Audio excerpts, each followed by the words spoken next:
എന്താ ചേട്ടാ? രേണുകെ, എന്നെ വീട്ടിൽ വെച്ച് ആരോ ഇന്നലെ ആക്രമിച്ചു.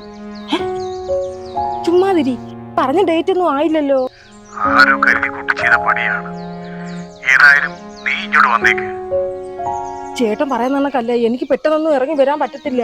ചേട്ടൻ അറിയത്തില്ലേ ഇത്? നമുക്ക് ആരെയും പേടിക്കേണ്ട കാര്യമില്ല. നീ ഇനി വന്നാൽ മതി. ഒരു തടസ്സവും പറയരുത്. ഞാൻ വരാം.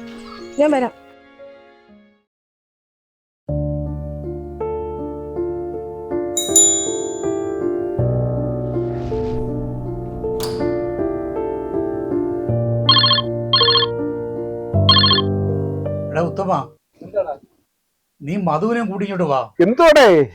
എനിക്ക് ശരിക്കും ആയുസുണ്ടായടാ. ഓ, എന്താ പറ്റി നിനക്ക്? രേണുക വരാൻ ഞാൻ പറഞ്ഞിട്ടുണ്ട്. ആ, എന്നാലേ ഞാൻ മധുവായിട്ട് ആശുപത്രി പരിസരത്ത് കാണും. രേണുക പോയിട്ട് ഞങ്ങൾ രണ്ടും കൂടെ പതുക്കെ വരാം. നിങ്ങൾ അടിച്ച് പൊളിക്കടേ. ഓക്കേടാ, അവൾ ഇപ്പൊ എത്തും. ഇവിടെ സേഫാണ്. ഞാൻ എല്ലാം അറേഞ്ച് ചെയ്തിട്ടുണ്ട്.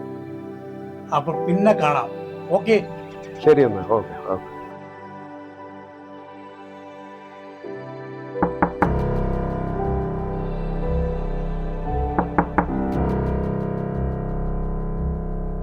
ഭാര്യണുകെ, കയറിയിട്ട് കഥ അടച്ചേര്.